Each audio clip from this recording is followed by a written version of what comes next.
Albert Dawson had lived on Maple Crest Lane for 11 years, and in all that time, not a single person had ever made him regret buying that house, until Jake moved in next door. At first, Albert tried to tell himself it was temporary.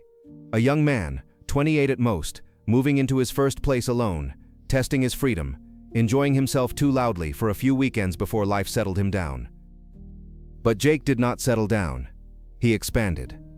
The noise began with heavy bass late at night.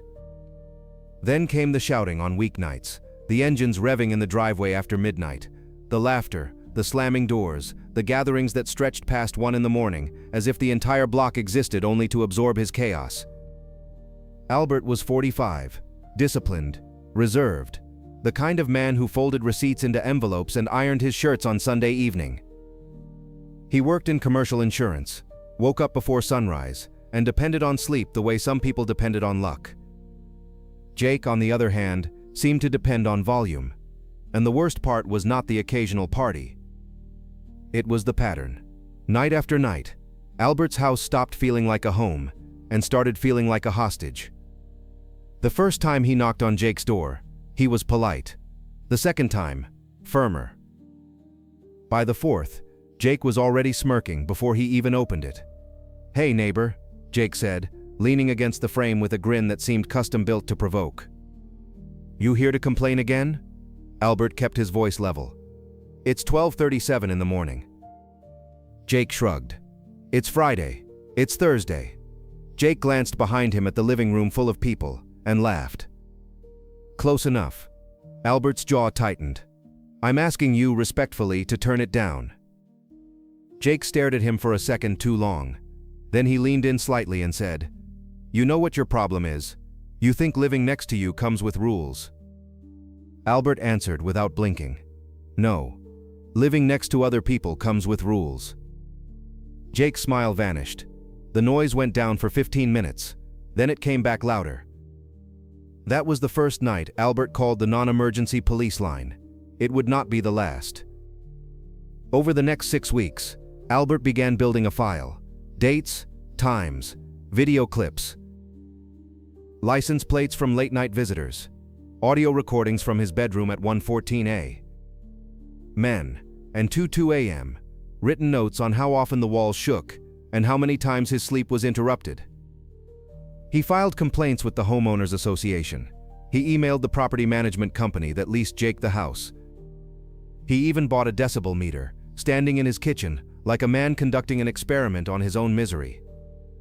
And every time he took one step, Jake answered with 2 more. A speaker appeared on Jake's back patio, facing directly toward Albert's bedroom wall. A basketball hoop was installed in the driveway, and dribbling sessions somehow started after 10 at night. Jake began doing something Albert recognized immediately as deliberate warfare, short bursts of noise. Not enough for one dramatic complaint, just enough, over and over, to destroy any chance of peace. A minute of bass, silence, then shouting, silence, then car doors slamming, silence. Then a leaf blower at 9:45 p.m. on a Tuesday. It was not immaturity anymore. It was strategy. At work, Albert began to slip. One Monday morning, he miscalculated a renewal quote for a major client. On Wednesday, he forgot a meeting. By Friday, his supervisor, Linda, closed the door to her office and asked him point blank whether something was wrong at home. Albert wanted to say no. Instead, he heard himself say, "My neighbor is turning my life into a campaign." Linda frowned. "Have you seen a lawyer?" The suggestion sat in the room longer than Albert expected, because until then, legal action had sounded excessive, dramatic, the kind of thing unhappy people threatened, but sensible people avoided. But sensible people were not the ones lying awake at 2:16 a.m., listening to bass vibrate through drywall. So Albert booked a consultation. His attorney's name was Rebecca Sloan, early 50s, precise, calm, the kind of woman who did not waste a single word. She reviewed his notes, watched the videos, read the Homeowners Association warnings, and asked only a handful of questions before folding her hands on the desk. "You've done the hard part already," she said. Albert looked at her. "Which part?" "You documented a pattern." She explained that disputes like this often rose or fell on consistency. One loud night was annoyance. A repeated substantial interference with someone's use and enjoyment of their home could become something else entirely. A nuisance claim, she said, was not about hurt feelings, it was about unreasonable intrusion, persistence, and proof. Albert exhaled slowly. For the first time in weeks, someone had translated his frustration into structure. Rebecca sent a formal demand letter the next morning. It was sharp, professional, and unemotional.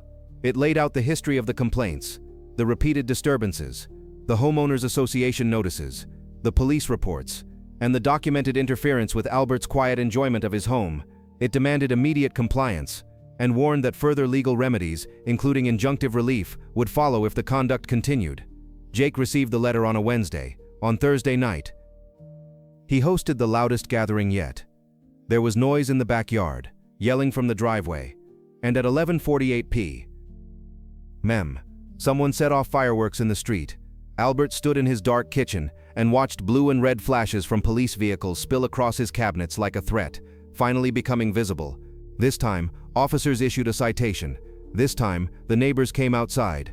This time, people saw, and Jake saw them see him. That should have embarrassed him. Instead, it enraged him. The retaliation began the next day. Albert's trash cans were knocked over. A delivery package disappeared from his porch. Someone scratched a shallow line along the side of his car. Nothing big enough to prove. Nothing clean enough to pin on Jake. But enough to say, "I know where you live, and I am not done with you." Rebecca's tone changed after that. "We stop playing defense now," she told him. She prepared the civil filing. The complaint alleged a private nuisance based on repeated unreasonable noise and deliberate interference with Albert's residential peace. It attached logs, video stills, prior complaints, homeowners association correspondence, and evidence that informal efforts had failed. More importantly, it requested a court order to stop the conduct, not just money. Albert did not want a check. He wanted silence. Jake was served on a Monday afternoon. 2 days later, Albert came home and found Jake waiting by the property line. No friends. No grin. Just Jake. Standing there in a black t-shirt with the court papers rolled tight in one fist. "You sued me?" Albert stopped at the walkway. "I asked you to stop for months." Jake took a step closer. "Over noise?" Albert's expression hardened. "Not over noise. Over what you've turned it into." Jake gave a short, disbelieving laugh. "You could have just minded your business." Albert's answer came cold. "My business is the inside of my own house." "You invaded that every night." For a moment, it looked as if Jake might say something reckless. Instead, he held up the papers and said, "You really think a judge is going to care that a neighbor plays?" Before Albert could answer, a woman's voice through the air. "He might care that you did it on purpose." Rebecca Sloan stepped out of her car, briefcase in hand, composed as a blade. She had come by to review one final affidavit before filing for temporary relief, and her timing could not have been better. Jake looked from her to Albert and back again. "You brought your lawyer to my house." Rebecca answered for herself. "No. You happened to be standing at your own front yard while your lawsuit was progressing." Jake's face tightened. "This is ridiculous." Rebecca took one step forward. "What's ridiculous is thinking repeated harassment becomes less serious because it comes through a speaker instead of a fist." Jake said nothing. For the first time, Albert saw it clearly. Not confidence, not freedom, not youthful arrogance. Panic. Jake hired an attorney within the week. His name was Martin Keene, younger than Rebecca, polished, expensive-looking, smooth in the way men often become when they bill by the hour. His response was predictable. Denial. Minimization. Reframing. Jake was simply enjoying lawful use of his property. Albert was hypersensitive. The complaints were exaggerated. The citations, isolated. The entire matter, Martin wrote, was the product of a hostile neighbor, trying to weaponize the legal system over ordinary suburban life. Rebecca smiled when she read it. "That's good for us," she said. Albert frowned. "How?" "Because it means they still don't understand the evidence." The hearing on temporary injunctive relief was scheduled for 3 weeks later. Those 3 weeks were the longest Albert had experienced in years. Jake became quieter in public, but not cleaner in behavior. The party stopped, yet the disturbances kept mutating. Loud tools in the garage at night, a television mounted against the shared fence, guests idling in cars with on, laughing near Albert's windows, each act subtle enough to look accidental by itself. Together, unmistakable, Albert documented everything. Rebecca prepared witness statements from 2 other neighbors who had finally admitted the same thing. Jake's conduct had gone beyond ordinary noise. One elderly woman described being startled awake so often that she stopped taking evening medication because it left her groggy the next morning. Another neighbor testified that Jake once joked he would make Albert sell that house 1 bass line at a time. That line changed everything, because nuisance is one thing, intent is another. The courtroom was smaller than Albert expected. No grand marble drama, no theatrical speeches echoing under a dome, just a clean civil courtroom, a seal on the wall, a bench raised high enough to remind everyone that emotion had entered a place governed by order. Judge Eleanor Whitmore presided. She was in her 60s, silver-haired, sharp-eyed, and utterly uninterested in performance. When the hearing began, Martin Keene tried first to shrink the case. He called it a personality conflict, a clash of lifestyles, an overreaction magnified by neighborhood gossip. He argued that no one had a right to total silence, and that courts should be cautious before policing everyday living. Judge Whitmore let him speak. Then Rebecca rose. She did not dramatize. She arranged. She walked the court through the timeline. Complaint after complaint, videos, homeowners association warnings, police response, citation, affidavits, sound recordings, delivery of the demand letter, followed immediately by the most disruptive event yet, continued acts after notice, the pattern of escalation, the targeted placement of speakers, the retaliatory conduct. Then she said the sentence that changed the room. This is not a case about whether people may make noise in their homes. It is a case about whether one resident may repeatedly and intentionally invade another resident's home life until the home no longer functions as a place of rest. Judge Whitmore looked down at the exhibits. Call Mr. Dawson. Albert testified carefully. He described the sleep loss, the work errors, the repeated attempts to resolve the issue privately, and the humiliation of having to prove that his own home had become unlivable in pieces rather than all at once. Martin cross-examined him aggressively. Mr. Dawson, are you asking this court to believe that hearing next door damaged your life? Albert held his gaze. No. I'm asking the court to believe what I documented. Martin tried again. Isn't it true you resent my client because he's younger and lives differently than you do? Albert answered without emotion. I resent being denied peace after asking for it, lawfully, repeatedly, and respectfully. Then Jake took the stand. He looked confident for the first 5 minutes, casual, annoyed, slightly amused. He said he had been unfairly targeted, said Albert was obsessed, said neighbors exaggerated because they liked quiet more than community. Then Rebecca began her cross-examination. She asked about the speaker aimed toward Albert's house. Jake said it was for better sound. She asked about the late-night basketball, exercise. She asked about the fireworks after receiving the attorney letter. Not my fireworks. Then she introduced the neighbor affidavit, quoting Jake's line about making Albert sell the house 1 bass line at a time. Jake shifted in his seat. Rebecca did not raise her voice. Did you say that? Jake hesitated. Martin objected. Judge Whitmore overruled. Jake finally muttered, maybe something like it. Rebecca paused just long enough for the answer to settle into the wood and air of the courtroom. Then she asked, Mr.